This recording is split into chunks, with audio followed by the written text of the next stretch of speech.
welcome everyone. Thank you so much for Adorama for having me here today. Oh, thanks. This has been an amazing opportunity for me because I have always been a fan of the talks that Adorama gave.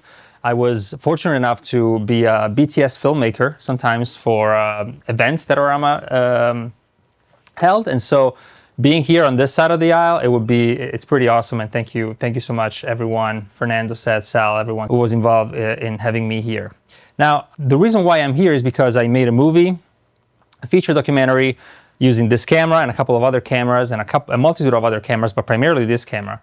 The way I made it and how I was able to make it is, I guess, caught interest.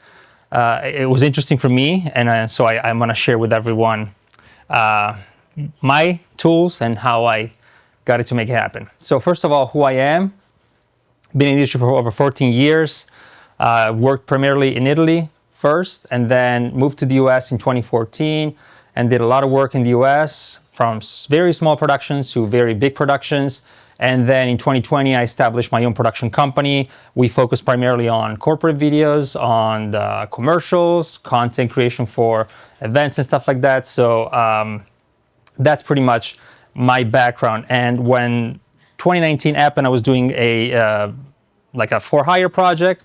It was a 3-minute for-hire project for this not-for-profit called Winner Circle Project. Pretty much what they were doing is it's a project for schools where they, throughout the course of a school year, they build a race car. Pretty much they get the kit, the students build it, and then they sell it at the end of the year to raise money for the school. And it was supposed to be a 4-day commitment. Actually, Adorama Sal looked me up with that job, so thank you, Sal, for that.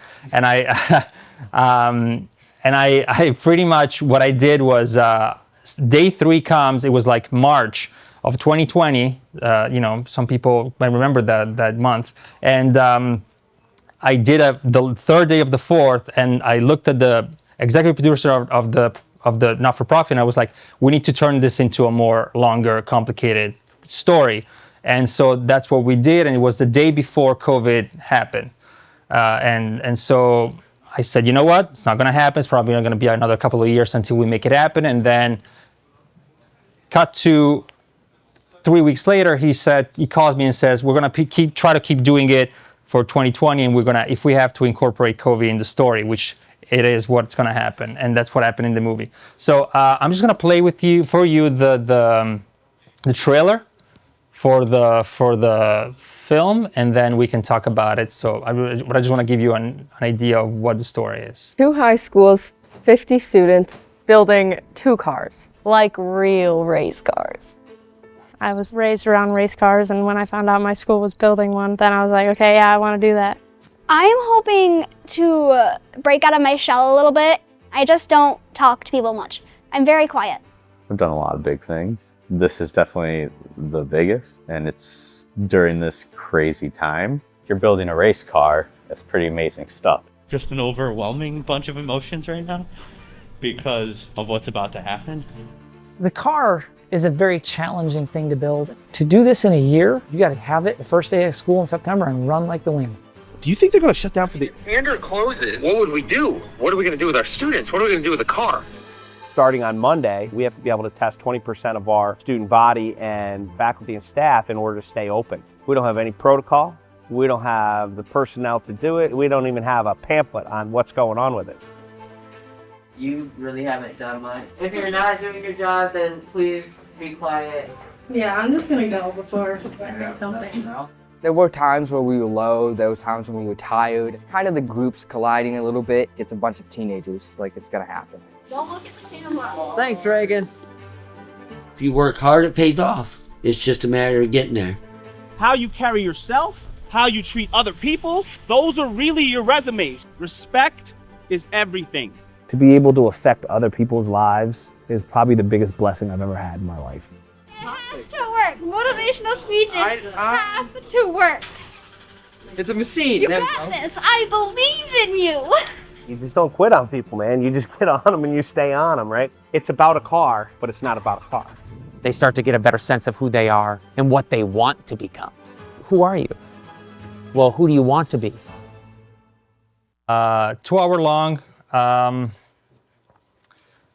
what I'll be covering today is challenges that I had, solutions that I found, some examples. I'll show you some other examples from the movie and the lessons that I learned. So first of all is my equipment, right? So we have the FX6 over here, of course, but I started in 2019 with the for-hire project, right? So this started as a for-hire project. And so I started with my very own Sony a7R III, which is a good hybrid camera as a, you know, the 8-bit 420 color sampling. It was a workhorse for me. I shot a lot of big stuff with that. So the first 3 days of the movie were shot with that camera. Then 2020 came and I was able to, thanks to Adorama, try this A7S III, which I fell in love with, and I started using that for everything that was production wise. And when the movie started, this one either just came out or didn't came out yet. So basically I started with the A7S III because this one didn't exist as of yet. What I loved about the A7S III was the 10-bit 422 color sampling internally, the outstanding low light performance, and the in-body stabilization. A lot of the stuff that you've seen over there on handheld, I've gotten pretty good with handheld stuff, but definitely, you know, having the stabilization really helped throughout the time. And when I moved from the A7S III to the FX6, one of the downside was not having that. So when I moved from the, you know, A7S III to the FX6, I was like, the first couple of times I took it out, I was like, man, this is really shaky. But you know, you get used to it and you adjust your aim, and you basically, it's a heavier camera, even though it's extremely lightweight. What I love about the FX6 though, and what got me moved to that, is the fact that it's a true cinema camera. Of course, it has built-in ND filter, which is something that I truly, truly love. And the reason why I upgraded from the A7S III is because I really wanted to have a camera that gave me more than what I already was in love with, talking about the A7S III, but keeping everything that I had, because we're talking about, I was already in the middle of the production of the movie, and so I wanted to be the transmission as smooth as I could. You know, you didn't want to get another new set of camera and you like to relearn everything. I wanted to have a smooth transition, also because it was just me by myself, so I didn't really want to, you know, I couldn't really include people because of budgeting issues. So I wanted to have consistency, meaning that, you know, the look of the cameras was from the get-go similar. I didn't have to worry too much about the upgrade. Cameras that are easy to match. So when this became my A cam, when I was doing interviews, the A7S III became my B cam. And so what happened is I had a great angle and the cameras were easy to match. I don't need to use adapters. So if I were to upgrade to the Canon, for example, I had to change the lenses and stuff. So I only kept my glass because I really love my glasses. Battery life, you know, filming observational documentaries, you go through batteries like crazy. So the A7S III, I had like 7 batteries with me and I kept plowing through. So what I did, moving on to this one, was a major improvement in terms of battery life. And of course, this is compact and yet extremely versatile. I to be honest with you, when I bought it after just Googling the things and YouTube and stuff like that, I was like, man, this is tiny. Like, it's really tiny compared to the FX9, for example, or the Venice. And I just mentioned the Venice because we just came, at that point, I just came from a BTS shoot with Adorama, and they were using the Venice. So I kind of had that camera in mind. Now, let's go from my FX6 setup. So I bought it. This is the way it is. I'm going to put it right here. I have is that a good position? Yeah, right here.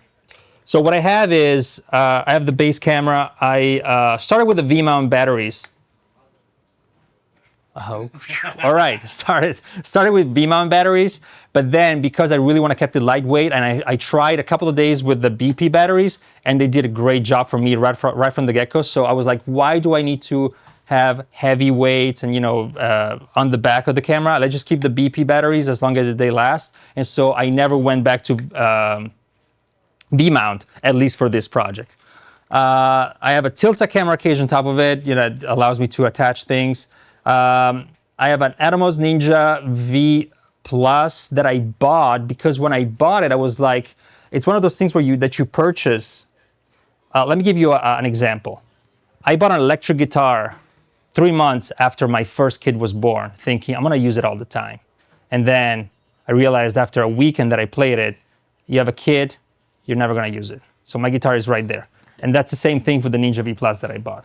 I was like, oh, I'm gonna shoot ProRes with inside, never used it. This does an incredible ProRes internally. Well, the 4.2 internal is amazing, so why do I need to go and fill up these hard drives that I paid for and I love them? I just keep it for external monitor. I know it's too much. It's a great recorder, but I tried it once. I was like, it's amazing, but you know what? I love it to go internally. 2470 f2.0 G Master, it's the first one. I've had it since the dawn of time. I love this lens so much. I haven't tried the new one yet, but I hear is amazing as well. But this is my go-to lens for everything that doesn't require me to overthink things or something specific that I may go over it later. I had a Rode NTG2 microphone that I don't have it with me, but it's just a shotgun Rode microphone that I keep it for anything audio. The internal audio that the FX6 records is already amazing. So when you don't have, or if you don't have that, this is already good audio. Just always keep the handle on. I don't know if you know this, but you need to keep the handle on because without this, there's no audio inside the body of the FX6. That's the only downside. So if you want to use it on gimbal and you say, yeah, you're not take the handle off, just be aware of the fact that you don't have any audio. So that's the thing. And then Sennheiser EW and the Sony CF Express Type A for recording, which I, again, love them. Like, I said it, I never had a problem with them. Now that I said it, probably in the next 5 shoots that I have, I'm probably gonna be destroying and breaking down on me, but let's, good thing I have this wood over here. So, other gear that I have that it's not on the table right now, it's the A7S III. Again, love that camera. It became my B camera, and what happened is became the camera that I normally put on gimbals. So because I know that I have this camera that I can use anything but gimbal due to audio things, to the handle and the audio, I kept the A7S III for just audio. Is there anything in the chat that I need to address? Love it, see for improvement. Oh, okay, that's nothing with me. Cool. There's some drone shots in the movie that I did with the Mavic Air, and I have 2 other lenses, the 72-200 G Master and the 16-35, which I normally keep on the gimbal. So I normally keep a very wide lens on the gimbal just to have it, and I love the way the gimbal looks on a 16 millimeter. That's really amazing for me, and I use it most of my corporate work. When I use gimbal, I use the 16-20, 16-35, but for the documentary, basically that lens lived on that camera. Any questions so far? Am I going too fast? I'm probably going too fast. I talk too fast, but I'm Italian, so that's what we do. We talk fast, we move our hands, and sometimes English fails us. So that's the life. That's my life. All right, so my settings. I want to start with the big thing.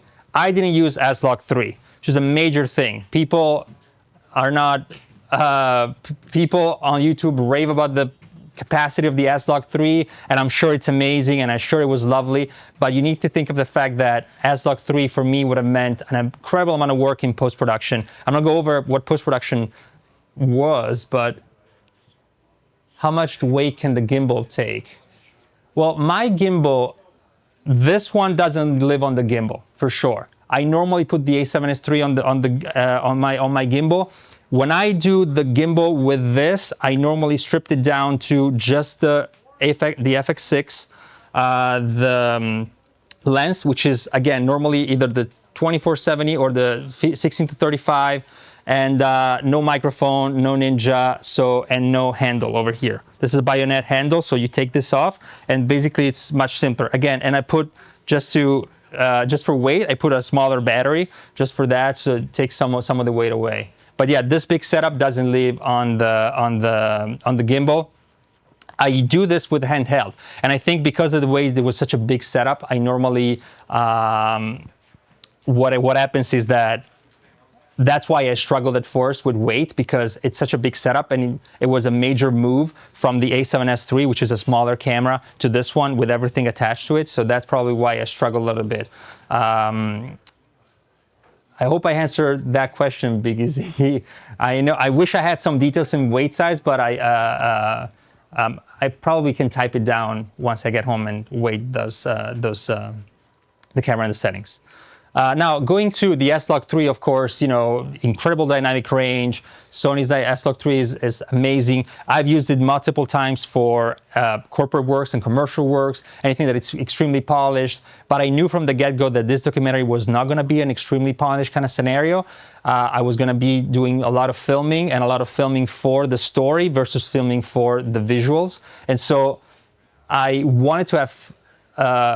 I gave up some flexibility in post-production, which is an amazing thing that you get when you... what gimbal I was using with the FX3? I was using the Ronin, the DJI RS2 Pro.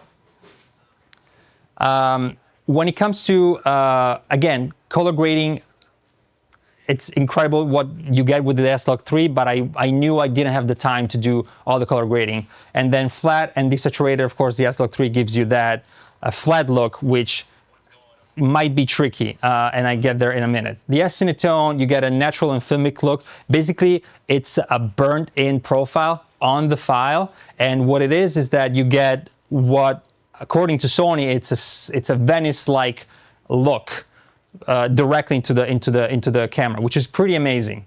You have limited dynamic range, so you don't have those 13 or 15 stop of dynamic range, but at the same time, you get a lot of already there beautiful images. So when you don't have to worry too much about grading. Ease of use, and of course the color saturation, it's more vibrant and saturated color compared to S-Log3, which is very flat. The reason why I chose not to use S-Log3 is quantity. I knew I was gonna have a lot of footage. And I knew I didn't have a color grading person that helped me at the end. Spoiler alert, I find out I had a color grading person at the end. So I couldn't shot S-Log3 because a good friend of mine helped me out at the end, and he said, I love the movie, I want to help you, and I want to give him a shout out. Thank you, Fabio. But at the end, the film is about 2 hours long, so it's a very long movie. According to my editor, who I want to give a shout out to, it has over 2,000 cuts, so it's very fast paced. As you've seen in the trailer, it's very fast paced. And I have 300 hours of footage. So it's a ton of footage because it's observational. I sometimes showed up at the classrooms they were building. I was filming for 2 hours. Nothing really mattered. Nothing happened, according to me. And then my editor grabbed the clip that worked tremendously well for that scene, but it was a year later, and I was like, all right. So sometimes I'm doing a sidebar here. The horror of doing observational documentaries versus, let's say, I'm going to tell the story of Napoleon. You do your interviews, you grab whatever footage you have, photos, or historical, anything, and you tell the story. Whereas you're capturing reality happening in front of you as it's happening. It was a major hurdle for me to undertake. And right off the bat, like I remember the first day that day one of production, I got out of the school and I walked and I called my wife, and then I called the editor and I was like, this is too complicated. I don't know if I'm good enough to take care of this. Then, good thing I had help along the way, not on production, but then on post-production. So any major mistakes that I made, someone fixed. And of course, quality, with S-Log3, if you're not really great at it, you might get some mistakes that are harder to solve. And so I really wanted to do something that I really was happy with from the get-go, instead of going with something that, oh, gee, I hope it's happy, and then it's not. Gee, I hope I'm happy with the end of it, and then it's not great, and I'm like, I wasted some great footage. So how I exposed the S-Cinetone, this is how I did it. I'm not a tech guru by any means. I just tried it out. I just felt it, and this is the way it came out nicely. So I never overexpose. So whatever you do with S-Log3, which was tend to overexpose a little bit and go a little bit brighter, I never overexpose. I always try to look for the what you see is what you get kind of look. Like I felt like it was burnt in. Contrast is higher as you get into the shadows, which is also, now that I read it, it's close to a good movie. It should be a good title for a movie. As you get into the shadows, the contrast gets higher, so you want to be aware of that. You keep it more on that sense. And for skin tones, it's a profile that it's made for skin tones. I realize. So you really want to set your zebra up for those skin tones, and you want to keep the zebra. What I kept kept the zebra for skin tones at 65%. So I kept that as a level, because if I felt that if I went higher than that, I was really losing quickly some details on someone's face. And then for landscape, I kept it at 75%, just because at the end of the day, if I lost something in landscape, this is something that it's like 85% internal shots. So whenever we did something outside, I knew I could have fixed it and was gonna be fixed. So 75% was a good safe margin for me. And things that I learned along the way, I learned to never trust the Sony exposure meter. I knew that from the A7S III. And this thing, I translated into this one. I kept the waveform on the external monitor. So another reason why I kept the Ninja with me all the time, to have a waveform. So I keep that in mind. I look at that every time I film. And then even though it's a baked in profile, there's still a lot of dynamic range. And this is something that we found out in the color grading side of the gig, because that's pretty much what happened. You know, we were grading and it was like, oh, we can actually see things that we're not supposed to be seeing because this is a baked in profile. So that was really good, and I'm happy I found that out. What is wrong about the exposure meter on the Sony? The question is, what was wrong with the meter and the Sony? I think the problem with the meter in the Sony is that it sees the whole frame. So sometimes you see something and it sees it well lit, but then you kind of accept it as a dogma, but then you'll go in and then you play it on Premiere or whatever software you use, and you see that it's too dark or too bright, because the overall, yeah, it's well exposed, but then what you're looking at is really what you're trying to capture. So in my sense, because it's a people-based, it's all about people. The skin tones, I found out that, yeah, the scene might be well lit and the meter is good, but then the skin tone really isn't great, and so I had to fix it and do some extra work in post-production. So I don't trust that. I trust the waveform and I trust the zebra. And I found out that later in the process. So if you look at the color grading that happened, was that the second half of the movie has less hurdles in terms of skin tones to color grade because of that reason. Does that answer the question? Great. My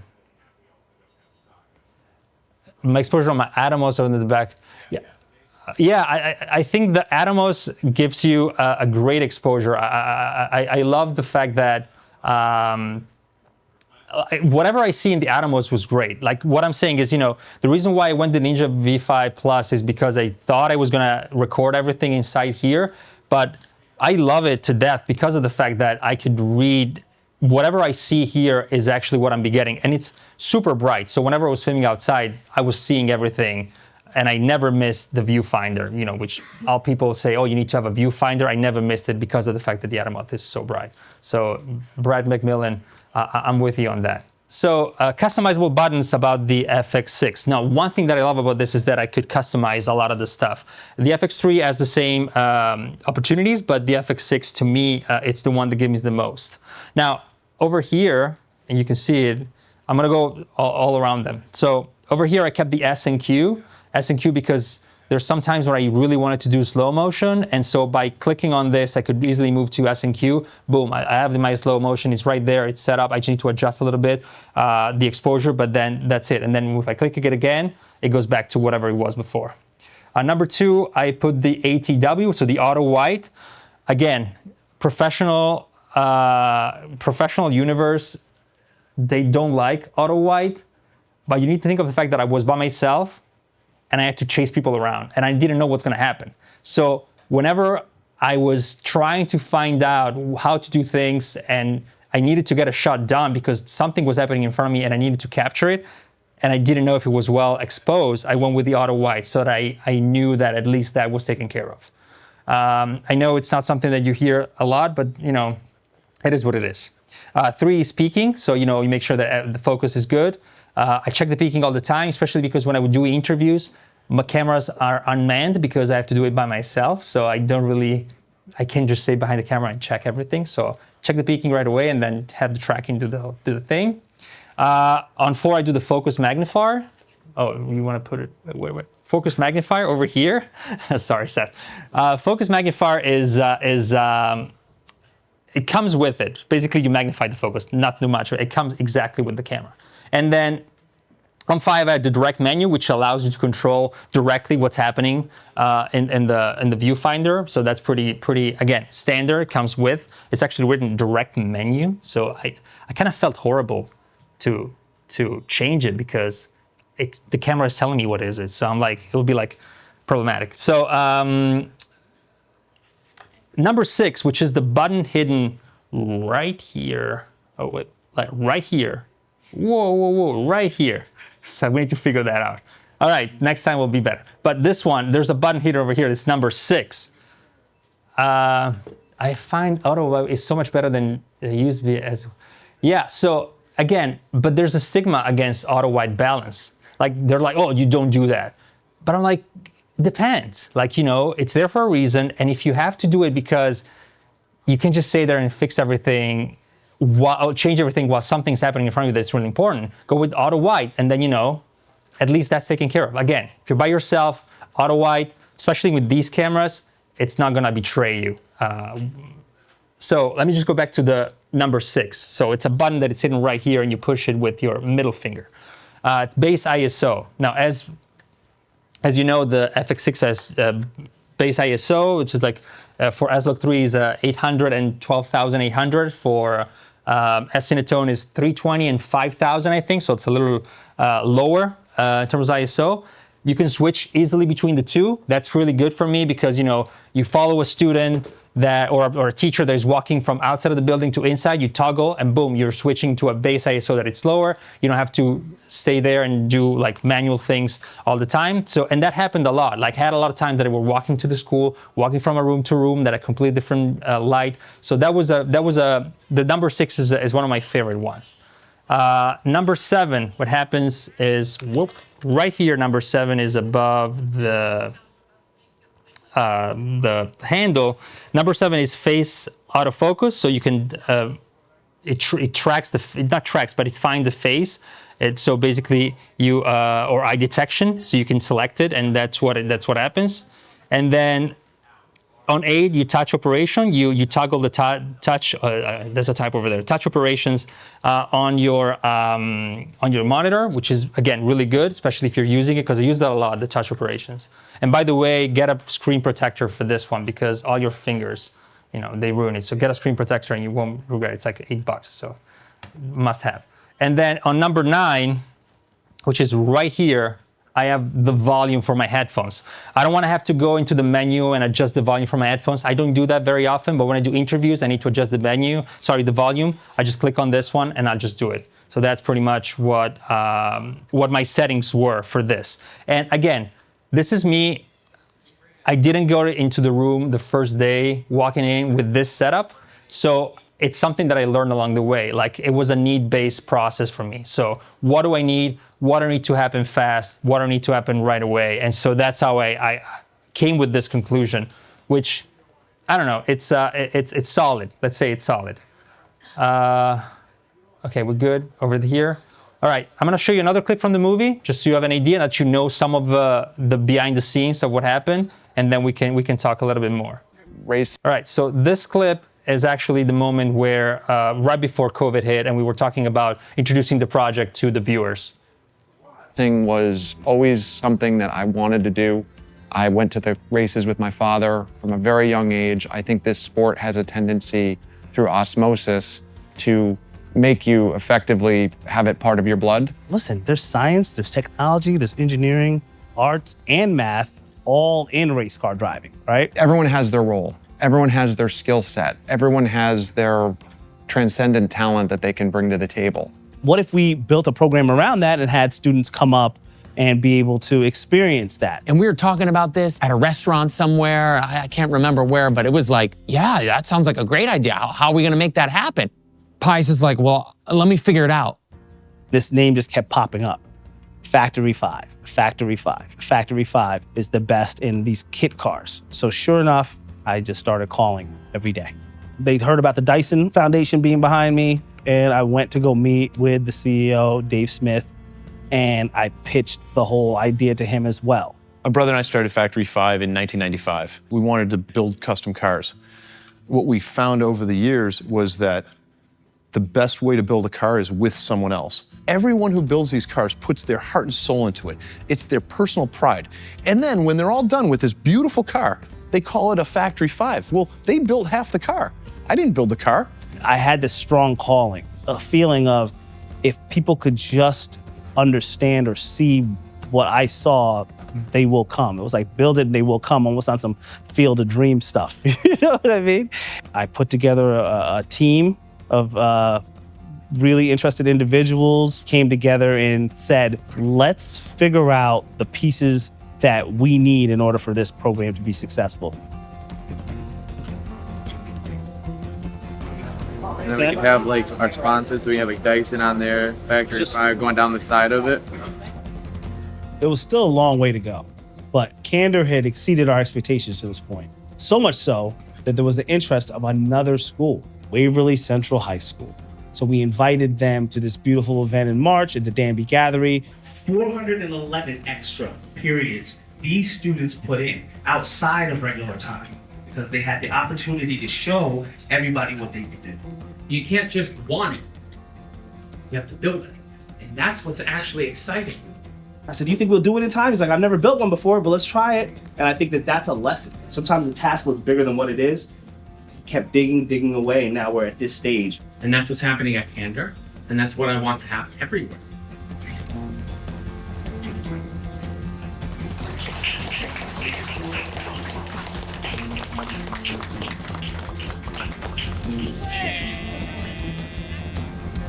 One, two, three. Yes. I want to talk about the interviews a little bit. So you saw a few of them. I want to talk about what it was like for me to film them. Because interviews, when you're doing everything by yourself, you want to do a multi-camera project, can be problematic. Again, all about documentary. So, for example, this shot was done in the garage of the auction house. So it's a huge garage, so I knew I had some depth of field. And the whole ceiling was covered with soft neon lights. So what I did, I turned them off everywhere except for above my talons, so that would give me a little bit of light. I couldn't control the door, so you can see some of the lights that is coming in from the side. So I had some lights from there, and basically I just put a small key light on the talon just to help him out, come out a little bit more. And this was shot with FX6 on the wider, and then the tight one is the A7S III. That's pretty much the setup for this interview. It came out great, but the A7S III was a little bit darker, so it was a bit of the matching. Both of them were nice, but the A7S III, same Cinetone look, was a little bit darker, and so we had to work to match a little bit more in color correction. Yeah, you can gauge the exposure on the AVF. Yeah, sure.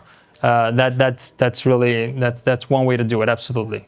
Small key on the talon. I use a key LED light, very simple, and then that was it. Another interview that we did, for example, this is another one.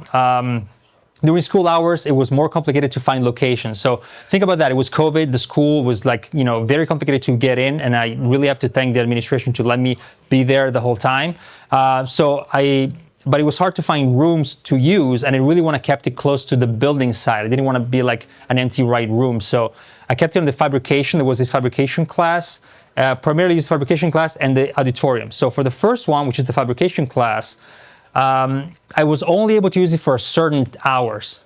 So I had to have my setup ready, walk in, prep, do the thing, and then walk out right away. So what it was for me was that it was just being quick. So I set up the camera and everything, and I knew the white balance that I would have had in that room, because that I knew that and that I could control. Then I walked in with the camera, and I have to find every time, not to make it boring, I have to try to find different corners in the room to use. So every time I needed to find a new corner.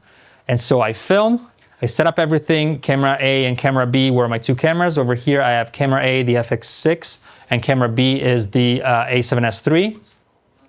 This was was graded beautifully by the color correction person, but I liked it when it came off the camera right away. So it was all right for me. And then basically, once the cameras are set up, I needed to be ready, hit record, mic the person, mic the person, hit record, then sit down and ask them the question. Because we're dealing with people that are not really used to being in front of the camera, I do a lot of work with CEOs, with like people, hi there, with CEOs, with people who have media training. When you talk to a 16-year-old, you talk to a teacher who's never done camera presence in their life, you really want to have eye contact. I don't want to be the guy who looks at the camera and they talk to a dot in the wall, they talk to a sign, they talk to me while I'm not looking at them. So what I do, I trust the camera. I trust the fact that I have a tracking photos focus on their eyes. Camera's rolling, it's not overheating because this camera doesn't overheat even in the brightest sunny days. Remember the Watkins Glen moment. So I trust that and I just sit down and talk with them. We do a 20, 25, 30-minute talk. We chat about whatever the topic is. Then I'm done. It's 42 minutes, the class, so I have 25 minutes of interview, and I have 10 minutes to just wrap everything and walk out because the other class is coming. That was a struggle, but then it was the only way for me to keep it consistent with the fact that I wanted to have a fabrication look. Because the next look, which is this one, the auditorium, you can see that the auditorium is, more controlled. I actually have a three light setup on this one. So basically there's a key light, a fill, and a backlight for this. I had certain days where I could really use freely. I could really do whatever I wanted with it. And that's where I did the longer interviews with the students and with the teachers and with the protagonists, because I could sit there and be with them more. Over here you have the A7S III on the right and the FX6 on the left. And the FX6, I notice especially on African Americans, preserves more the skin tones. Skin tones are amazing in the FX6, absolutely. Yes, Cinetone is amazing. But when it came to skin color, African American skin color, I really preferred the FX6 versus the A7S III. And then what's that? Lights were you using for that 3-light setup? 3-light setup, I was using the GVM, Great Video Maker. They make a kit. I was using 2 of them, and then I was using a Nanlite tube light for a fill. So it was a soft fill I'm gonna talk talent right. So on this side, there's a soft fill, and the key light is a GVM. I love those because they're battery powered. It's just, boom, you walk in. You don't have to plug anything because, again, every time I have to do something, I have to set up earlier, walking with it, do it, and then walk out right away. And over here, I could set up a little bit more, but I really wanted to focus on the story and the talent. So, yeah. And that's those like 1x1 light panels? Yep, 1x1 light panel. That's what I did. Yeah. They're not. You want to keep them not too close because they tend to blast. But so the auditorium is pretty big, so that's why I trusted them for that. And they're very lightweight. Remember, when you're a solo professional working around and trying to make it happen, you have to carry things by yourself. There's no PA walking with you. There's no one carrying you coffee or stuff like that. So having everything, in bags that you can drag around and you can just, throw in the car when you're done, it's huge. So the GVM was really great for me because it helped me fulfill that at a cost that wasn't too crazy. They're pretty affordable, and that's pretty good. And of course, like I said, the cameras were unmanned. So all the interviews that you've seen, even the one, the Factory 5, the guy's looking at me, I talk with the person. How many bags do you carry on your kit? So let me just go back to Highbury, Henry. That's a great question. So I started with, what my current setup is, I have the Pelican carry-on size, which I think it's a 1510. And then I have the bigger Pelican case. So I have 2 Pelican cases. One, I put the camera, this one. One, I have a backpack with me. It's a camera backpack where I put the A7S III, so that's camera B. Lights, drone, and gimbal live in the big Pelican case. And then I have 2 tripods in a tripod case that I hang on the big Pelican case. So basically, you'll see me walking around with my backpack. I have 1 case over here, 1 case over there, and I'll just drag both of them like a dad at the airport would do. Okay, that was a great question because everyone sees me sweat, but no one really asks me how many bags do I carry. But I try to keep it packed, 3 bags, but everything inside of them. And then, like I said, unmanned cameras. That's my focus. Story, people. You want to interview. You want to focus on the question. Can you let us know, please, how you handled the rolling shutter for the handheld shot? which had a panning move from one person to the other. Any body rig was used. No body rig was used. It's a good question. I don't know why I handled it. I think it was handled by the camera, or someone handled it without me knowing. I guess the editor or something. But the way it is just, you know, I didn't really worry too much. I knew rolling shutter was going to be an issue, and I tried to said, you know what, it has to be what it has to be. So some things sometimes you can't control because you live in an uncontrolled universe where, you know, everything's happening around you, you're filming what's happening. I wanted to do that, and so I didn't use any body rig. I just went with handheld, and you know, if it has to be rolling shutter, I had to embrace it. And then of course, you know, when it comes to lights, again, GVM LED lights, aperture I'm around 200D. Sometimes I use that as a key light. And a lot of times, you know, was not lights at all. So this interview, for example, over here, which is not in the clip that you've seen, this one is pretty much just, the sky giving me the light. The challenges that I had throughout this whole ordeal, which lasted a school year of filming. It was 12 days after the school year to do pickups. So when we were just, you know, doing here and there, just, you know, get lines here and there. And then a year and 3 months in post-production, in the editing and color grading. So that was a long post-production. That was not my fault. Only a handful of location. That was a big challenge. I was only having a handful of location. I had to try to create rhythm when there wasn't really much, because it was a school. That was 80%. There was the racetrack, that was like 10%, and then there was like everything else, which was another 10%. So try to make it rhythm, try to make it rhythmic, try to make it go. That was part of your creativity, you know, it gets you going. Like, how do I find a different corner to film the interview now? Is there a different room that I can use? Oh, I can't use the gym because the ceilings are so high, the noise is incredible, and it was only by myself. So again, you need to figure that out the moment you step into the school, and then think about it when you go to bed.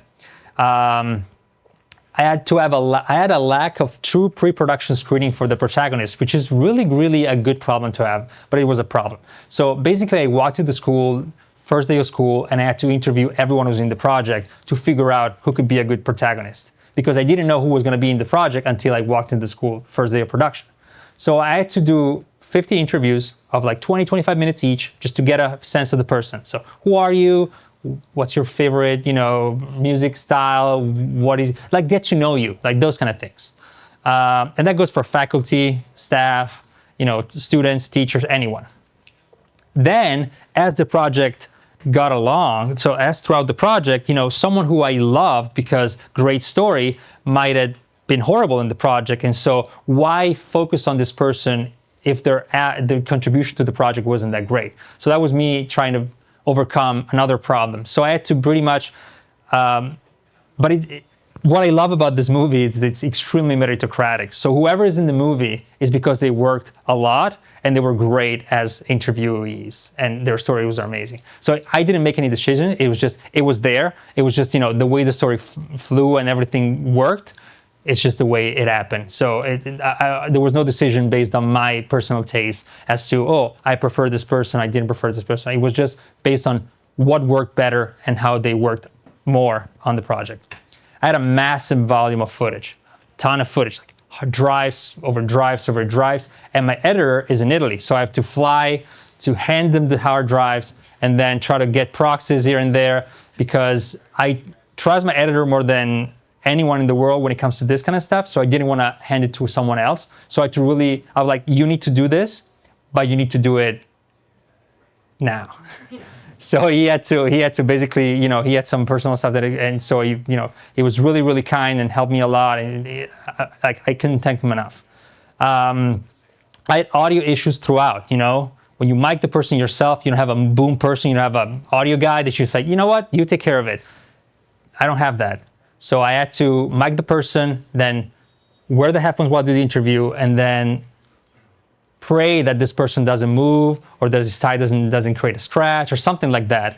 And so again, major audio issues, and I was like, we'll be fine, we'll be fine. Throughout, I was like, we'll be all right. As long as people hear it, we'll be fine. And then comes to the very end of it, my editor really, we had a Zoom call one day, and he says, you know what, I think we need to have an audio post-producer. And I'm like, where do we find the budget for that? And he's like, you really need to have an audio post-producer. Like, he didn't answer the question, he just repeated the statement, like, and that was the answer. So I was like, all right, so you know anyone? So he found in Italy still another great audio post-producer. It did an amazing work. But all those issues that I had would have been avoided if I had an audio person with me. Now, could I afford to have paid 115 days of audio person? No, of course, because this is a low micro-budget documentary. But at least you know that if you go into the process of doing this without an audio person, what's going to happen is that you have to struggle in post, always. I have a limited amount of hours in the day. So think about the fact that schools only goes on until 2 p.m. So normal production days go on until like 5, 6, whatever, 10-hour days. I walk in 9 a.m., 8 a.m., and then at 2 p.m. is out. And all the students have things to do. And they only were working in the car for an hour and a half. So that's when I really had the crew there to work on the car. Everything else, it was just me chasing them around during their, study halls, and maybe do an interview when they're having study halls and something like that. So I have limited amount of hours in the day. And of course, I had limited availability of students and faculty. A lot of the times the superintendent was there to do an interview with me, and then he got a call because it was COVID. He got a call by, the state, and he had to run away. So I had to come back another day to do the interview. So all this stuff, and I had to do everything by myself because, again, life. And lessons that I learned, film in S-Log 3. I love the S-Cinetone, but then the color grading person was kind enough to do the color grading. He said, "Oh, this is amazing. Please don't use it ever again." So next time he said, "I'll help you. I'll be with you, but shoot it in S-Log 3. Even if it gets noisy, it's better a noisy S-Log 3 than an S-Cinetone that it's burned." I get his point. I still love the S-Cinetone. I still love it. Budget for sound on set, That's something that I told you. I still, sound on set is an incredible burden that it takes away from you. And read the room. So the first day when I walked in, reading the room was really important because a lot of stuff was happening and I didn't know what to follow. And it's not like you have, your peripheral vision that's catching everything.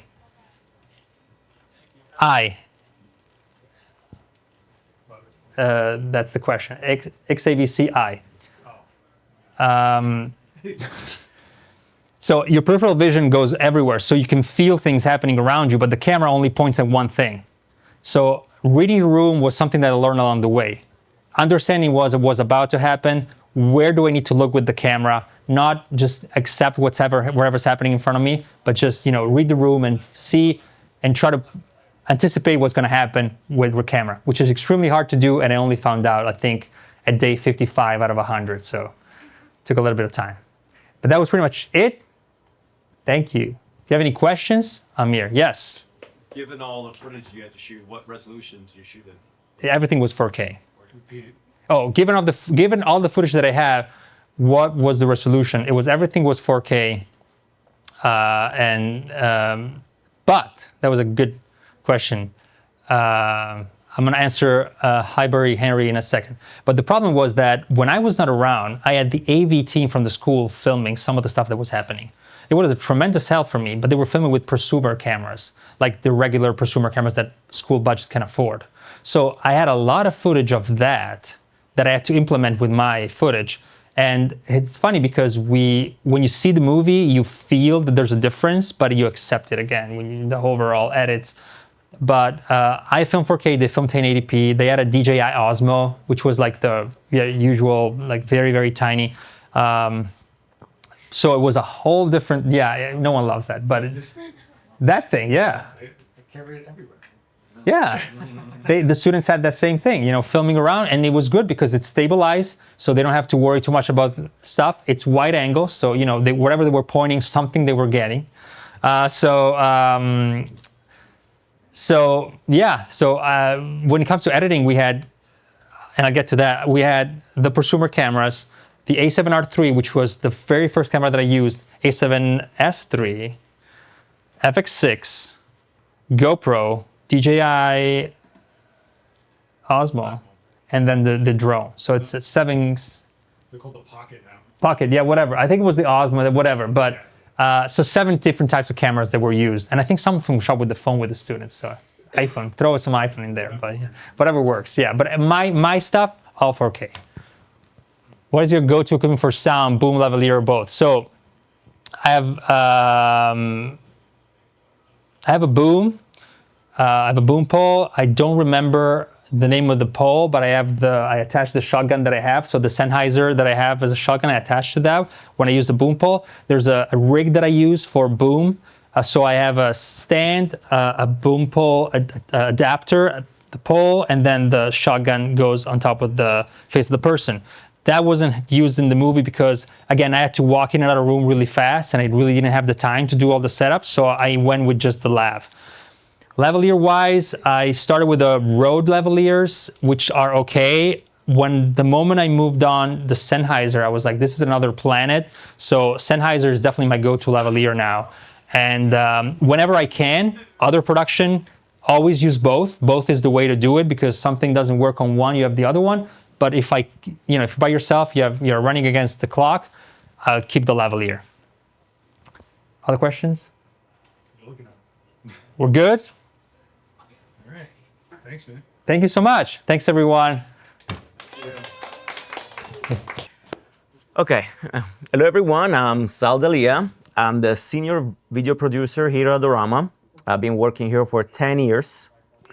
I actually started right there in the video sales in the corner.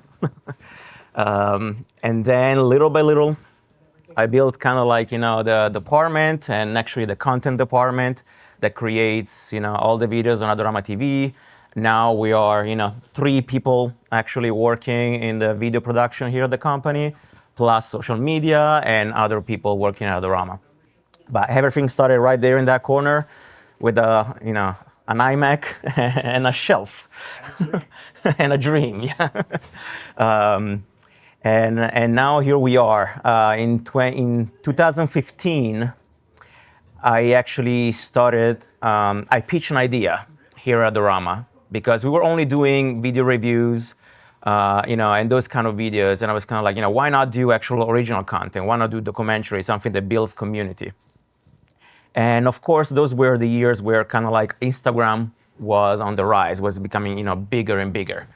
And, as an artist, photographer myself, I'm sure that all of you have a photo that for you is the best. It's like the best photo that I ever took, right? For others, like, oh, that's a nice photo, right? But why is great that photo? Because probably there is like a story behind it. Or the moment you took that photo, it was meaningful for you, right? So the only way for people to know about that is to tell that story, right? Sometimes people in the description of their photo will write how they took that photo, what's the behind the scene of that photo, right?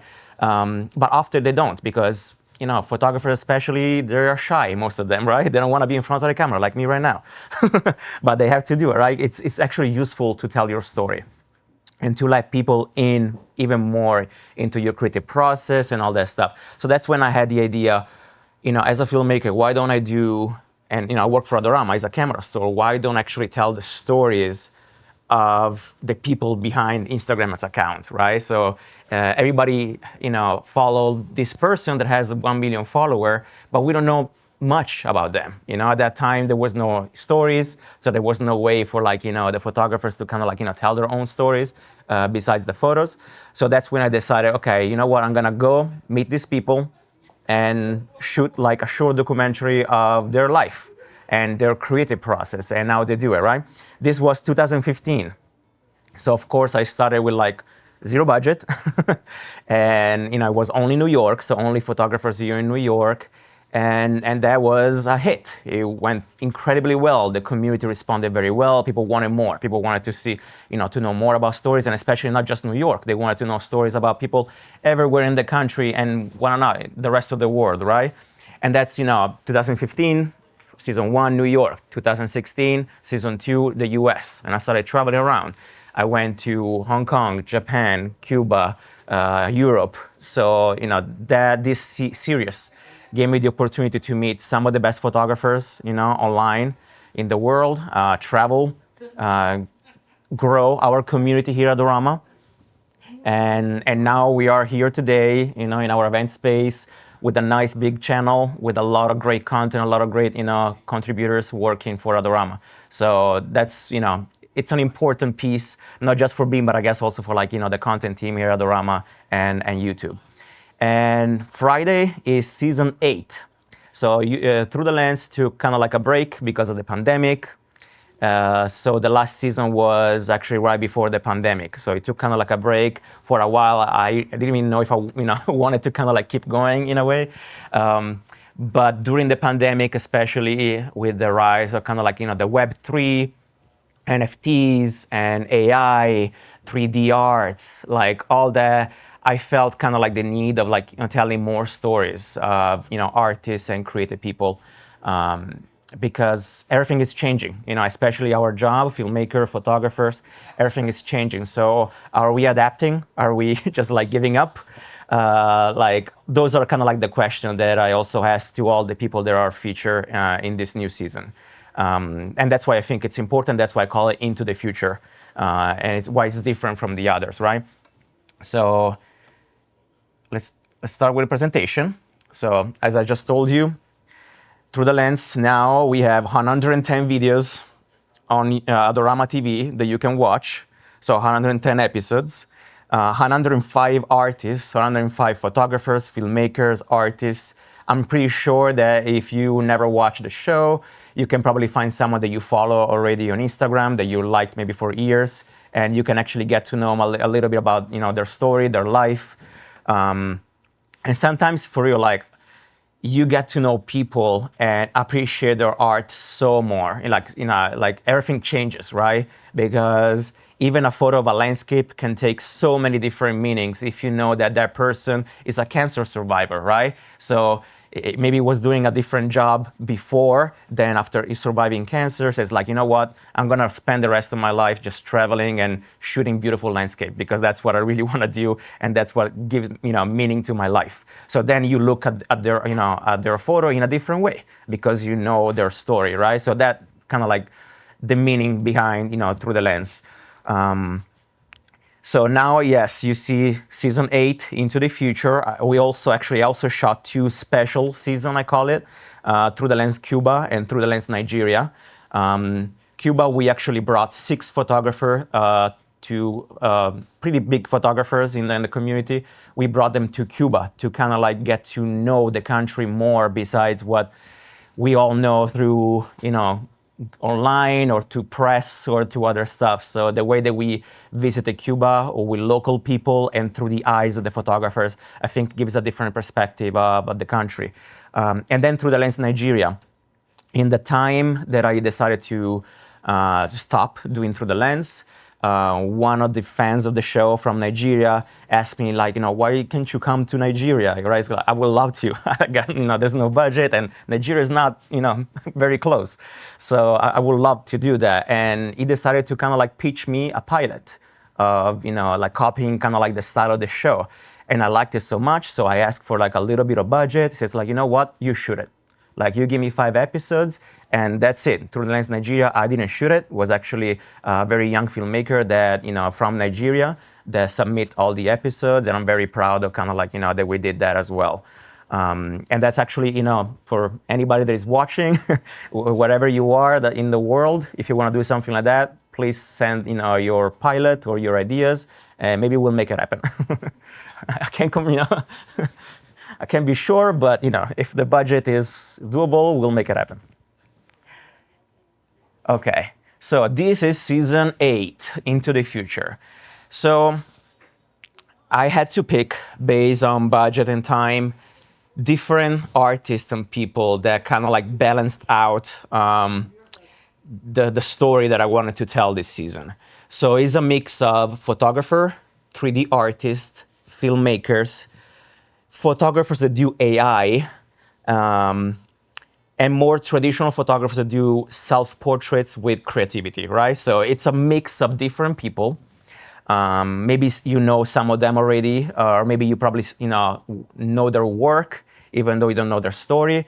And I think it's a very good, solid lineup. The first episode is gonna be G-Monk, Brad Mankiewicz. He probably don't know him directly. He's an amazing visual artist, but he did some of the greatest movies, visual effects movies that you probably ever watched, like Tron Legacy. He worked on the last Top Gun. He does a lot of like incredible visual effects, but he's also an artist and a photographer.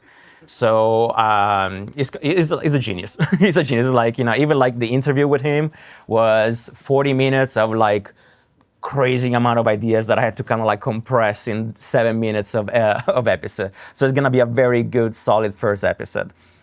Then I have Summer Wagner. She's an amazing photographer that during pandemic kind of like decided to, go into nature, by herself and shoot this like very hairy, dark, gothic self-portraits. That she does, it looks so natural the way that she works, and then you look at the photo and they're incredible. It's like you're looking like a ghost. It's like romantic but dark at the same time. And beautiful, beautiful work. Michael Christopher Brown, very famous National Geographic photographer, old school. So he started with like film photography, right? He did war photography for many years, like surviving crazy stories that are also in the episodes. But then actually lately, he was on many articles because he did this collection of photos made in AI about people emigrating from Cuba in the 60s. So his idea behind it is that we don't have any photos, any documentation of those moments, like of those people trying to swim sometimes or creating boats to try to go to, to Florida from Cuba. So as a photojournalist, as it is, he said, you know what, I'm gonna talk to people, do like the work of a journalist, right? And try to create visually, thanks to AI, photos that nobody was ever able to took. Right? And create something, because the photo is so much stronger sometimes than just reading a story. And that's what kind of like the job of photojournalist is, right? Like to just put in your face something that's history, right? That's what's happening right now.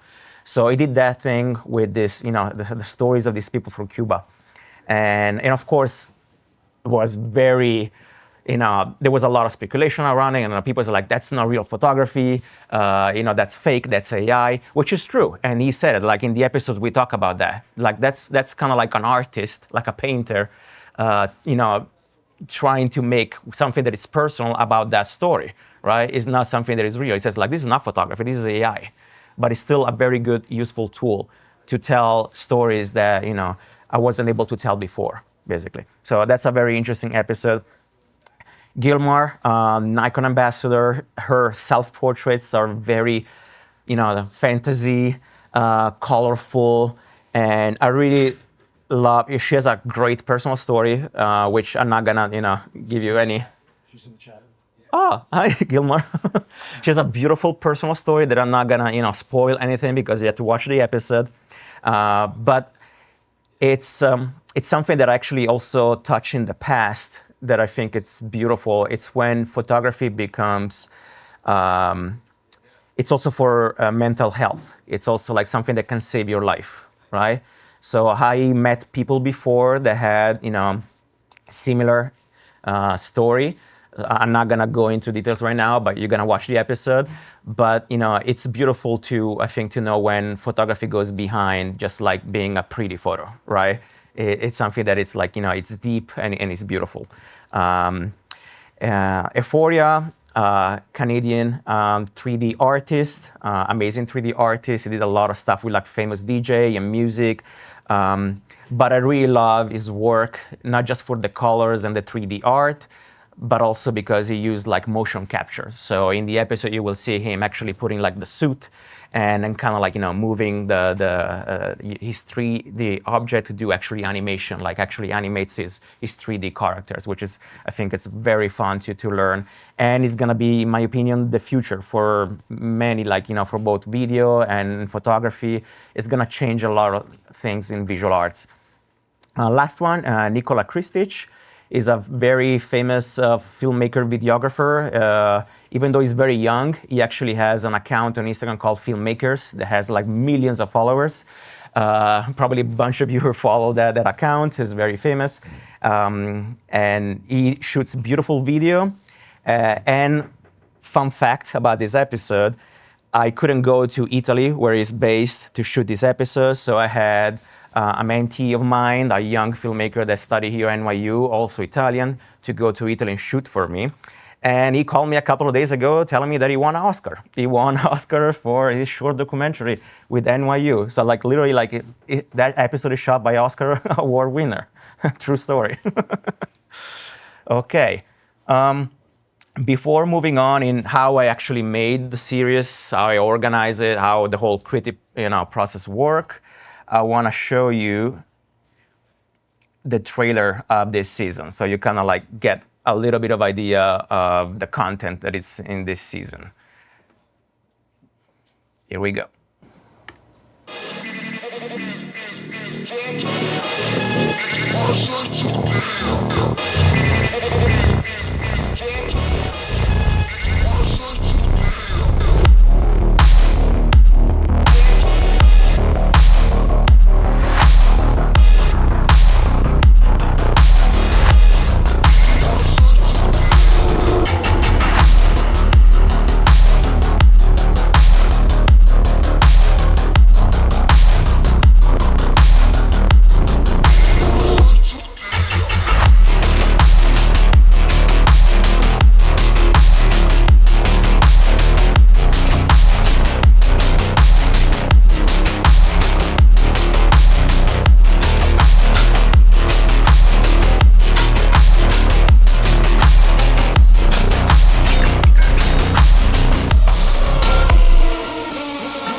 So many people ask me, how do you find these people? Like, how do you actually pick photographers for the show? So there's no like a one specific way to do it. Some people I just followed, even before. Some people I found through, articles, like, like for example, for Michael with Petapixel, right? Like the controversial story of the AI that he created for the Cuba series. I think it was, worth talking to him. Also because in this case, it's not just, a kid starting AI and just, coming up with, photos or pretending that those are photos. This is like an actual seasoned photographer that knows and loves photography, deeply, and decided to say, like, you know what, I think AI is a useful tool. Let me use it in a way that I think it's smart. So I think, that's why I thought it was worth reaching out to him. Like, Summer, I found it through Twitter because she's part of the whole Web3 movement and she sold a lot online, NFTs and galleries. So definitely was worth talking to her. Sometimes I just go on Google, because I have to optimize my budget. If I'm shooting someone that is already in Chicago, I go online and I says like, okay, let me see who are the best photographers in Chicago. Let me see who's the most like, the best one for street photography or the best one, depending if I want to kind of like balance out the series with a different style. Sometimes it's like a beautiful website. I know someone, I go to his or her website, and the content is amazing. So it's just like, oh, I definitely want to talk to this person, right? And sometimes it's just like, most of the time is Instagram. Like, Instagram is the fastest way to kind of like see, okay, what are you about? Like, what do you do? How good you are, and that kind of stuff. Of course, at the beginning, now it's season 8. At the beginning, season 1, season 2 was also about like, likes and followers, because we wanted to kind of like get people, why do these people are liked so much? Like, now that I think algorithm and everything changed, I go towards more like, okay, this worth is like, this work is worth telling the story, right? So that's why, so I go really like for like, the story of the artist or like the actual quality of the work. So that's the research. That's what I do. The next step is emailing these people, right? Like, and I'm not just emailing 6 people, I'm emailing like 30, of them, for one season. So I just introduce myself, says like, where I'm from, that I'm not a bot. It's not fake. It's like a real email from a real person. I send my personal, website, says like, this is my work. If you like what I do, this is the style that I shoot. This is my channel. This is where I shot all the other 100 episodes that are already online. So it's a real thing. You can be one of these episodes. And usually attach, in this case, like a little PDF with kind of like a synopsis, like something very short describing what the show is and where they can watch the playlist. The next step, organizing, So as you can see, I reach out to a lot of photographers, Probably, in the green is the actual episode that I ended up doing. Yellow, people that says like, yes, I'm interested, but, there's always something like the timing didn't work, or there are many, many things, right? White is people that just don't reply. That also happens. Just like, I try, I do like a second touch base as well. You can see, so I try to reach out because some of these people maybe I really liked, I really would have loved to shoot an episode. Maybe I'll do it in the next season, or maybe some of these people have been there since season 4 and there's no way to reach out to them somehow, right? And then of course there's also like, red people, so it's like people just say no. No, for many reasons. It's like someone is in Russia. I can't go to Russia right now, I would love to, but I can't go to Russia. Or budget, yes, like, I'll do it, but I want $10,000 a day. I can't do that, like that's not the budget that I have. I would love to shoot with you. Sometimes I respond, people honestly says like, unfortunately, I don't have that budget, and people just like, what? I like the work. I really would like to have this done for me, like telling my story. I'll do it anyway. I have few people also doing that. So it's always important, kind of like, be straightforward without being honest, and don't be afraid to reach out. Then is once people say, okay, let's move on, let's do it. We book the day, where, location, what are we gonna shoot? Like what kind of like behind the scene you wanna shoot? You wanna do an actual fake shoot, or you wanna actually be on an assignment at work, and then I'm just gonna do the behind the scene. But the most important thing, which gives the structure to the episode, are the questions. The question for any documentary, right, is what gives kind of like, the blocks that you're gonna use to build your documentary.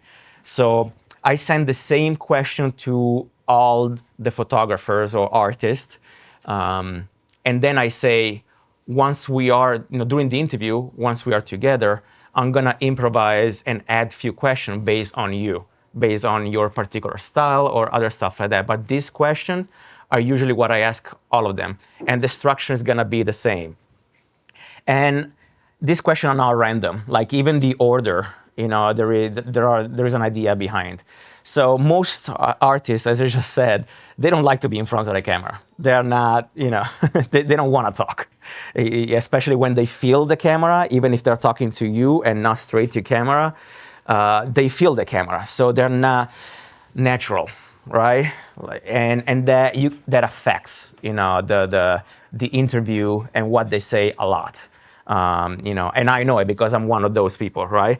So the way that I do this kind of work is I always try to organize the shoot after we do a breakfast, a lunch, or a dinner, something, right? So we actually get to know each other. So it says like, okay, I'm gonna buy you lunch, I'm gonna buy you breakfast. Let's chat, and we chat about anything. Could be sports, could be, doesn't matter. The thing is that we chat. So we create a rapport, a relationship.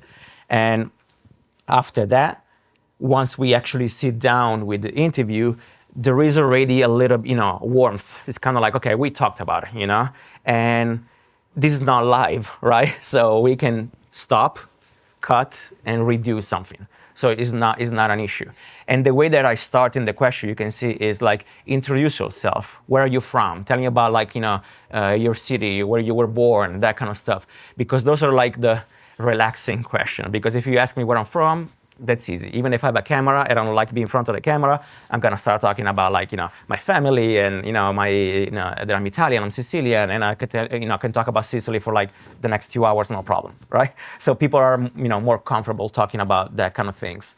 And then after that, I go into the next step, which is talk about your art, like your creative process, something that also we all love to talk about in general, right? So it's not a problem. It doesn't feel like an interview, because if you talk about yourself and what you actually love, which is your art, then everything, it's a lot easier. So it's like I'm getting deeper, basically, deeper into them, who is in front of me. After that, it's time to geek out. Let's talk about the gear, like what do you use? So at that point, I think whoever is on the other side is warm enough to say, like, yes, let's geek out. Let's talk about like, my camera and my lenses. That's not a problem, we can do at that point. After that, since you're like, they're hot and steaming, they says like, oh, this interview is doing pretty, is doing pretty good. I thought it was going to be a lot harder, right? Then that's when I go deeper. So then we talk about like, AI, we talk about, people that, everybody now is a photographer, right? Because everybody has a phone, so now everybody's a photographer. So what do you think about that? So people can also start getting a little bit more confrontational and say things that are just, it's their opinion, which is always hard. Like if you start this as, give me your opinion about, this thing, it's gonna be hard for them to like, cold start, So that's why I want them to be warm. It's just like, okay, at that point, we already have, we're deep into the conversation. Let's talk about something like this. Okay, gear.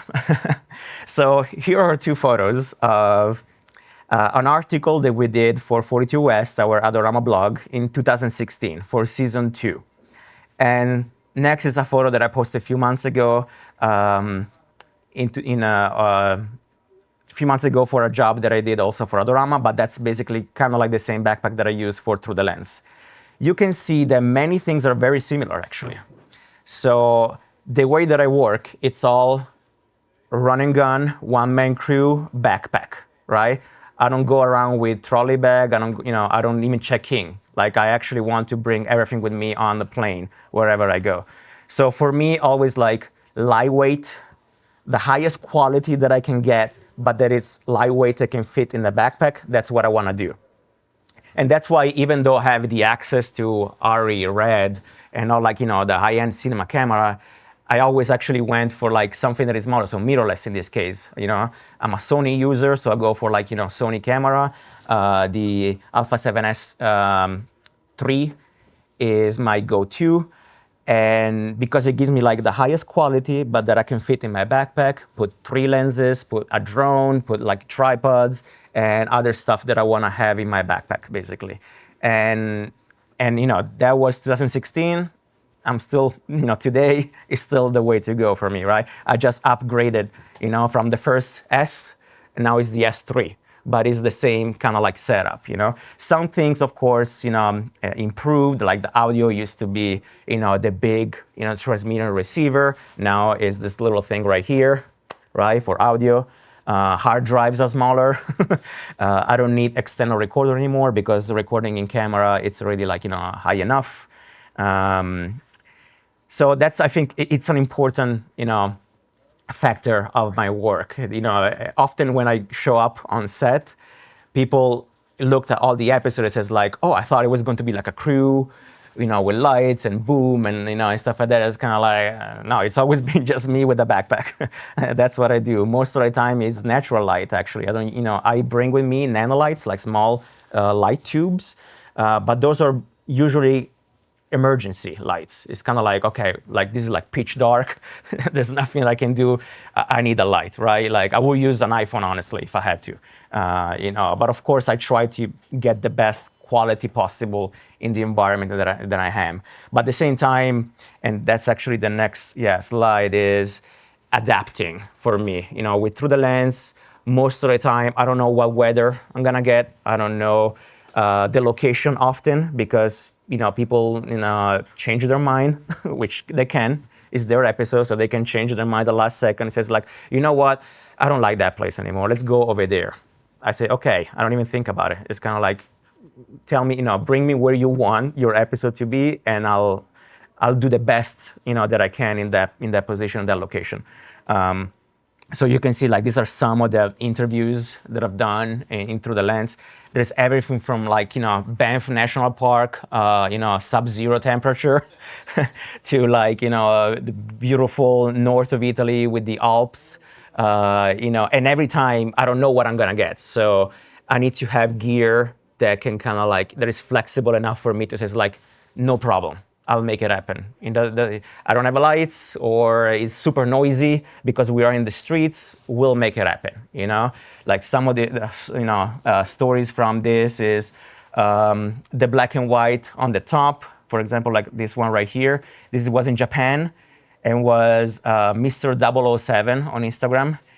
He actually told me that did not want to show his face. And I was kind of like, okay, so you want to do an interview, but you don't want to show your face. It's kind of like, no, I'm sorry, I work for the government, I don't want to show my face, but at the same time, I want to do the episode. It's kind of like, okay, I'm going to do this. So creativity is kind of, you know what? I'm going to shoot you the whole episode from behind, kind of like, Black Swan, like behind his head, right? So him walking around Tokyo, only from the back. And then I'm gonna shoot you just like behind your camera, which honestly, you're a photographer, that's what you do. Like, you never show your face, not even on Instagram. It's all black and white, beautiful black and white photos. I'm gonna do the episode in black and white, and it's gonna be mysterious like your feed, basically, right? So that's always kind of like, always try to also mimic kind of like the vibe of the photographer, right? So it's not about me, filmmaker, it's about you, photographer, artist. The episode is about you. And there are many episodes where I had to adapt, like Lia Lane here on the right is in Hong Kong, is the famous market in the background.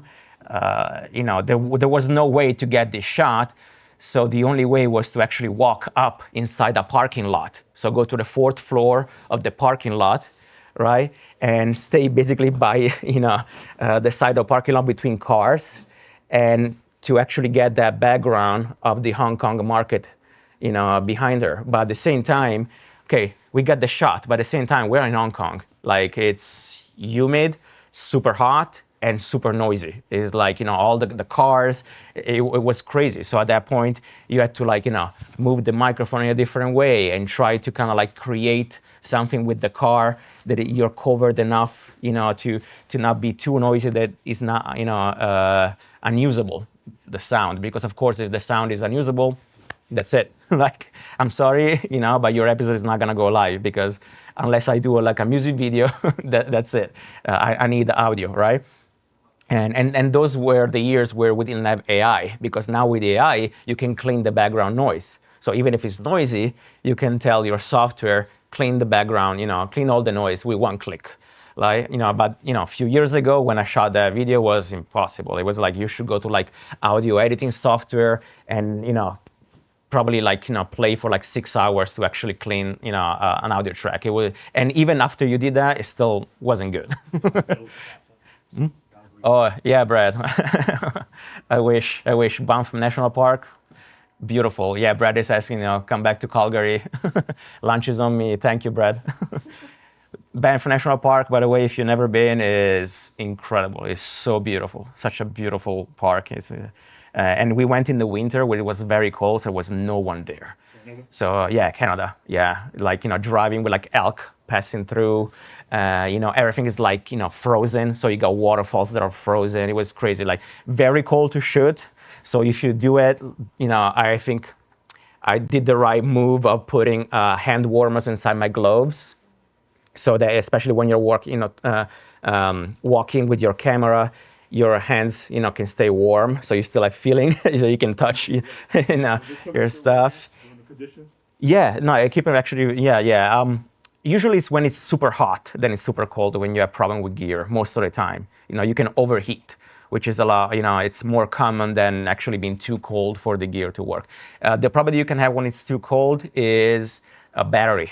Battery can run, even if you have it in your pocket, you can lose the charge. So what I did is I put a hand warmer in my pocket with the batteries. So the batteries were kind of like stay warm, right?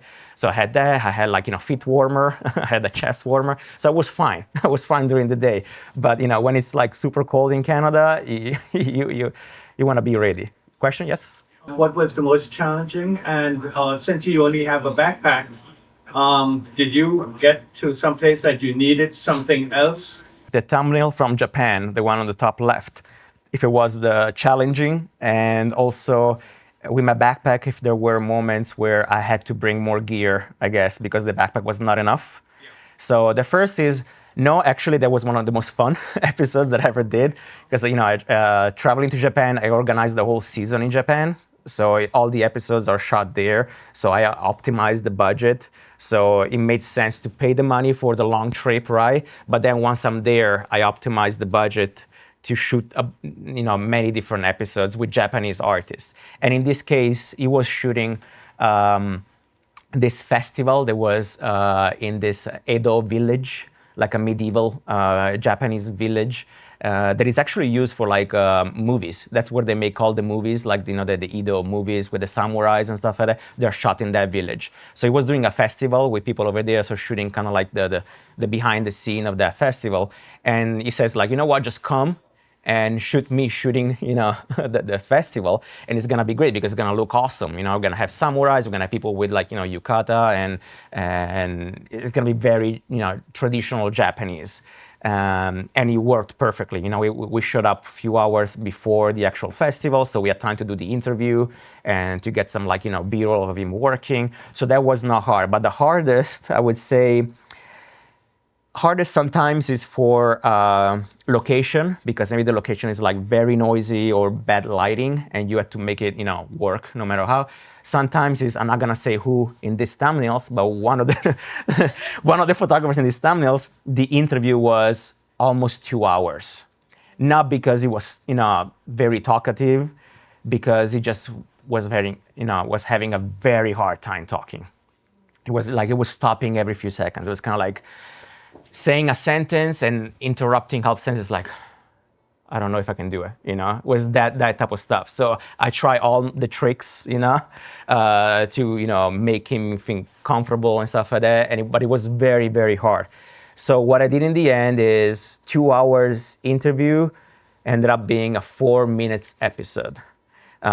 Because I had to, in the edit, and I'll show you how I do it, very soon, put together sentences for him, right? So taking from minute 2 and minute 8 of the interview and making a sentence, and then using a lot of the B-roll and his beautiful, actually, photography to cover, so you don't actually see him having issues with the interview. Actually, at the end, it sounds like he didn't have any problem with the interview. It was just nice and, with a nice flow, right? The whole episode. But that's all editing. That's the magic of editing, right? And that was a very hard, both while shooting there and also in the edit. It was a very long edit to do. So then your maximum time you were looking at? No, the question is how long I'm there with them and for the interview. Average 30 minutes. The average interview is 30 minutes. I always, when I talk to people the first time, says like, I usually need 30 minutes, around 30 minutes for the interview, and around 30, 40 minutes for the B-roll to shoot you working. Once I have that, I know that I can do the episode. That's usually what I say. But sometimes people tell me, you know what? I'm going to Banff National Park. I'm not gonna stay 1 hour there, right? So, we're gonna meet up, we're gonna drive there, we're gonna stay there a few hours, and then come back and then maybe shoot something else, at his apartment, right? Like working on the laptop or doing other things. So sometimes I spend 1 day, 2 days with someone. I think the fastest episode that I ever shot was 45 minutes, the whole episode. Like literally meeting someone, doing a 20 minutes interview, 20 minutes B-roll of this person like shooting around, done. It was actually here in Washington Square Park. 45 minutes, the whole episode was done. So, and sometimes 2 days because we were doing multiple things. Like for example, here, the other one in Japan, in the temples, I spent 2 days with him because we did like the bamboo forest and the temples, in his episodes. So he shot with the model in 2 different locations. So we did 1 day, 1 location, the second day, the other location. But at that point, I thought it was worth dedicating 2 days because there were two beautiful locations that I really wanted to do. So your subject knows the time frame? Yeah. That you are... Usually they are the one deciding the time frame for me. Like I don't impose, like I only ask for those 40, 45 minutes, right? Then it's up to them. So it's like, you know what, just come, we'll spend a few hours together, right? Or like, no, spend the full day with me to do this, right? And in that case, I organize my time, based on the photographer. Like I usually don't dictate the time. I only ask for the minimum amount of time that I need to make the episode happen, basically. Okay, post-production, and for this, I'm actually going to show you directly here. So, for a decade, I was Adobe Premiere editor, and a few months ago, I decided to switch to DaVinci, and so far, I'm very happy about the decision. For many reasons, if you want, I'll tell you. But for now, let's say like DaVinci is working very well for me. I was using DaVinci for color correction before that because DaVinci was born as a color correction software, very powerful color correction software. And then they started implementing all the other features, including editing. And now it's a very powerful tool. Also, for many people, it's free to use. There is a free version that you can use. Yeah, it's a free version, and then you can buy the full version that allows you to do 4K and more features in the full version. But here, I just want to quickly show you kind of like the workflow that I use when I edit an episode, right? So the first thing is organizing your footage, right? So you have the assets from the photographer. So I always, reach out to the photographer, to the artist. It's like, send me whatever you want. Send me like usually 15 to 20 of your photos, some behind the scene if you have it. It's a documentary, so I'm fine using stuff from your past. That doesn't matter to me, right? Screen recording of you working on something. Some of your video work in this case. This is actually the first episode. G-Monk is going to be the one going live on Friday. This is the timeline of the first episode that you see right now. These are all the cuts that I do in the episodes. So then I have the footage, which is actually the one that I shot. This is the stuff that I shot at his apartment, working with the gear. I usually always shoot a little bit of a personal space because that helps you tell the story of the people. So, some of the decoration on the wall, the books, a little bit of working on computers, like anything can work for B-roll. Usually it's just like, people at work. That's what I want to do, and that's kind of like the story. Then they send me all their projects, their photo, their videos, and of course, like all the assets. So in this case, it's like the Adorama intro and opener and all that stuff. Then, what I do. So these are the sequences. The first thing that I do is the interview. So this is where everything starts. So this that you see here, all the blue stuff, this is in the interview, right? So I lay down the whole interview, which could be 30 minutes, 40 minutes, 1 hour, doesn't matter, right? And I start cutting it. So I start cutting all the good sound bites. So all the stuff that actually says like, this could be good for the episodes, right? So usually once you do that, like in this case, you end up having, this is from 0 to 25 minutes. So he probably talked for around like 50 minutes, I would say, and I cut down 25 good minutes. So he's a very good speaker, right? Because having 25 minutes of good content, that's a good speaker. That's someone that knows, has a lot of good things to talk about, right? But of course, the episode, usually I want it to be between 5 and 10. And so this 25 need to go down to 5. So once I cut the 25, I bring it to another sequence, and I started cutting down to what I think is like the best sound bites. Not just the good, I want the best sound bites. But this is the way that that I work when I do the interview. So you see all the waves. This is all basically him talking. Let's see if you can hear. Windows desktop. The Windows 10 desktop is like, that image is one of the most recognized images. You can see the holes is when it takes breaks. Is when he's talking breaks, right? So often when I have so much to go through, I use the breaks and I know that that's where the cut is. And the cut will come out clean just because I'm using all the breaks between the sound waves, right? So instead of like just listening and stopping the bar at the right time, I just go and cut, in the actual hole in the sound wave. That's a way to kind of like go quicker when you're doing, video editing right there, right? And we thought it was just going to be a wallpaper shipping with Windows 10. sometimes also this is useful also for the,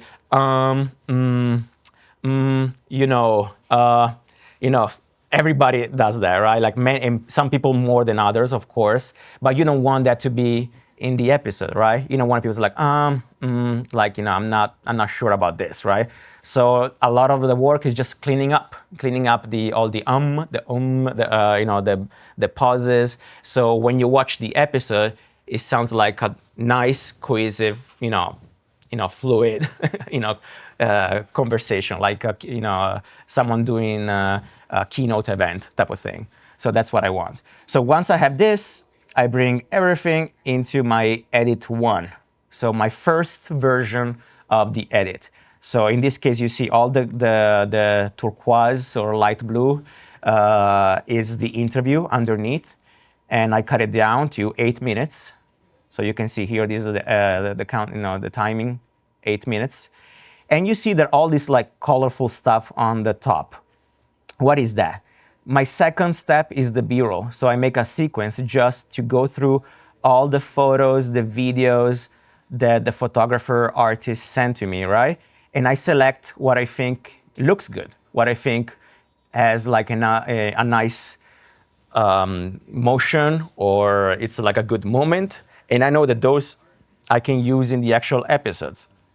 So once I have this, I go back into my edit, I listen to what it's saying, and then I go into the B-roll and I put down what it makes sense for what the person is saying.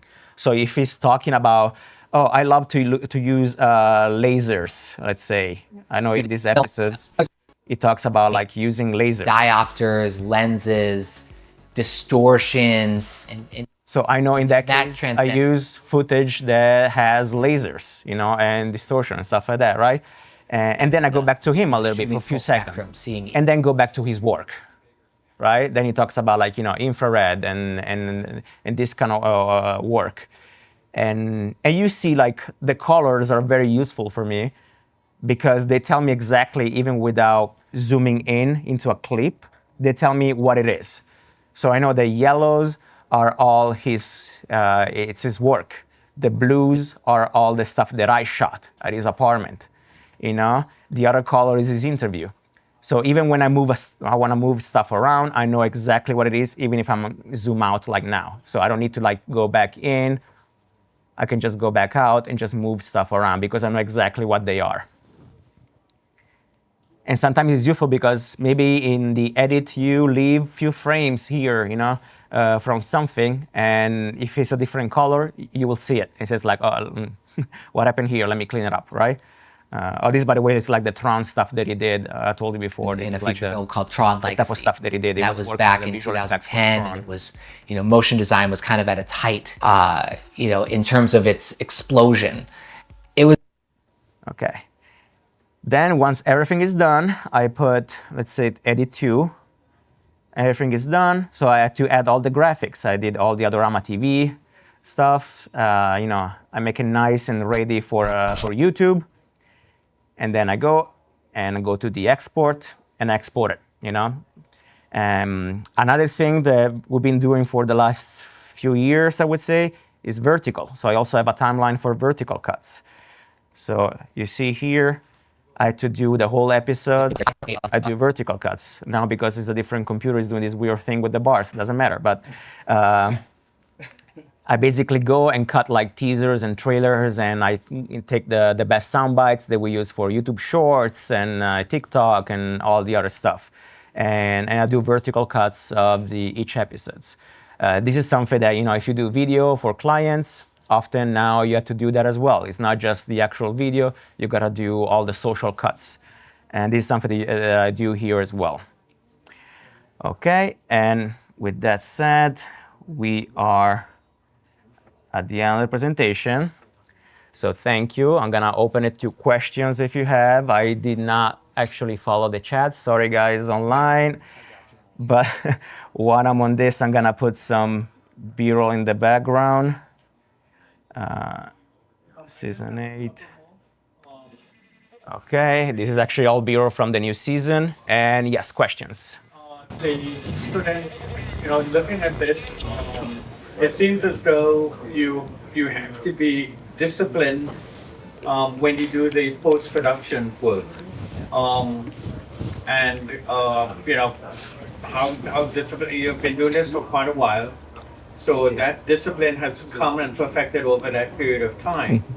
Like how long are you were thinking that, should someone want to start it out, the time frame, as well as the second question, did you ever go to do a particular interview and find that this is not what the guy or the gal portrayed themselves to be, and you wanted to like pull out of it? Okay, so I repeat the question. One is about discipline, like especially in post-production, I would say, but in general in the work. And the other is I wanted to pull out from an episode after, I met the artist, I guess. Lunch or dinner? Yeah, okay. So the first one, discipline, yes. I started this job in 2006. So I'm bad in math, but it's been a while. So definitely experience, but also like, especially in the editing, if you're a messy or disorganized editor, you can still bring the job home. You're just gonna be slower. There's no way that you can do it fast. You know what I mean? An organized editor is a fast editor because organizing folders, the footage in a way that you know exactly where to go and find the stuff and putting on the timeline, that saves time. So it's really about speed. You can still do it. You can still find things in your, on your hard drive and stuff like that, even if you're disorganized, right? It's just slower, and you can now work with other people. Because let's say if you're making movies or productions where you're not just the only person touching the hard drive and the project, you're working with like a colorist, you're working with like a DP that needs to go through, your dailies and whatever you're doing. You need to be organized because people need to be able to intuitively just like say, okay, I'm gonna go and see all the footage from this day, and they can easily find it because it's labeled and it's organized. So that's the professional way to do it. But if you're a fast editor and everything is by yourself, nobody will touch your stuff, you can do it as it is. You can come up with your own way to organize a project. And the same thing, yes, I do also like the pre-production and all that stuff. So organization is essential because you get a lot of stuff lost. And also work for a company, so I need to like organize all the the receipts and all this, the trips that I go and all the budget and all that stuff. So definitely it's important to have that type of organization, and experience helps. For the second question about if I ever wanted to pull out after meeting someone. Not really, because usually I spend a lot of time researching, because even after, sometimes happen that I reach out to someone that I like their work, they will reply in a way that I didn't like. I usually give an extra email of kind of like says, let's see if just, it came out abruptly or it came out like, wrong, the email that you sent back. But if I understand that person is not easy to work with, like nobody's forcing me to work with this person, right? So I just move on. So that happened. It never happened that I showed up on set, like, at someone's home and they were horrible. That luckily never happened. It happened a couple of times that maybe their work, let's say, was a lot more fun than them as a person. That can happen, right? But usually in my mind, while I'm doing the interview, even if the interview is boring, in my mind is like, I'll make it work. Like I'll tweak the edit in a way that is gonna be fun. I'm not gonna, portray this person as boring and talking slowly and not having interesting thing to say, right? So it's just like, what, your work speaks for you, is beautiful. I'm gonna make it all about your work and less about like the stuff that you say, right? So I'm gonna maybe use more music with the, with beautiful images from your work. Sorry guys at home, a few questions from home. Oh, Brad, you're like hot streak from, there's like a deep chat. Yes, here. This is all for editing, right? Yes. So, okay, so the question for the people at home is about like software for editing to start out and stuff like that. So you don't need like big software, like big deep software with a lot of effects to start out, right? Like I started with Windows Movie Maker. So it's like, the basic editing software on the Windows 95, I think it was, or something like that. And I used to like, cut like Michael Jackson music videos. I used to like, take Michael Jackson music video and recut it with different music, that kind of stuff. And that's how I learned editing. Like that's literally how I learned like the basic of editing. That's how I started. Then I started having like my little first camera, mini DV camera, and making music videos with friends, and started editing my footage instead of like, other, people's footage. So the software is not important, as long as it works on your computer, right? As far as I know, the basic DaVinci works pretty well, as long as you have a decent enough chip on your computer. So I'm not talking about just the latest, MacBook, but even the stuff from a few years ago still can run smoothly. If the footage for some reason is high enough, let's say if you use like a modern camera that has like 4K big footage and it runs low, in that case, do proxies. Do you know what proxies are? So proxies are any software, editing software you can do on the file, make proxies. Proxies are basically the copy, like a copy of your file, but in lower resolution. So what the software will do is that it will make you work with the lower resolution while you're editing, right? Because it's gonna be faster, because it's just less, file, less sides to work with for your chip. And then once you're done and you wanna export, automatically it will use the original footage, so the high quality. So that's a way to make the whole process a lot faster, right? So especially with big 4K files and stuff like that, if you do proxies, it's gonna go super fast. It doesn't matter, even from laptops from 10 years ago, you can work. I mean, even with the mobile edit, it looks decent for YouTube, but I want that cinematic look I was mentioning there. Cinematic look is not just the sensor, the camera, how much it is. Often is the lenses. So often I say, people say like, gear, the camera, oh, but you're using, the red that is $25,000 or that kind of stuff like that. Yes, like the camera will definitely give you a different flavor, a different quality in your image. But also cameras are now getting old every year. Like every year there's every brand has a new camera, right? Something that is not getting old are lenses. Like for example, my favorite lens is not here, but my favorite lens is it's a Leica. It's an old manual Leica lens that is like this, it's a Summilux. It's a lens from the 40s, 30s, I don't know, 50s, 60s. Okay, it's a very old lens, fully manual, so nothing automatic in it, right? But it looks beautiful, right? Because it was done the right way. Like the glass that is in it is high quality, right? So when you have good glass, even if it's from 20 years ago, it's gonna make you look good. It doesn't matter what camera you have behind, the lens will do a lot of the job for you, especially for that cinematic feel, right? So you want that depth of field, you want that creamy background, and that lenses will do that for you. Then of course, the better camera you can afford to get, also the image is gonna change, the resolution is gonna change, the depth of the color is gonna change. That's the camera. But lenses are definitely, for me, the best investment, also because it's gonna last. Like you invest in one system, Sony, Nikon, Canon, whatever, right? But you invest in lenses. Camera will change, and once you buy the camera, you have to think, I'm gonna use this camera for the next 3 years. So it better be a good one, right? I'm gonna go for one that I know that technology-wise is gonna last me for a while. That's usually how most people think. If you can afford a new camera every year, go for it. Like that's the best thing that you can do, right?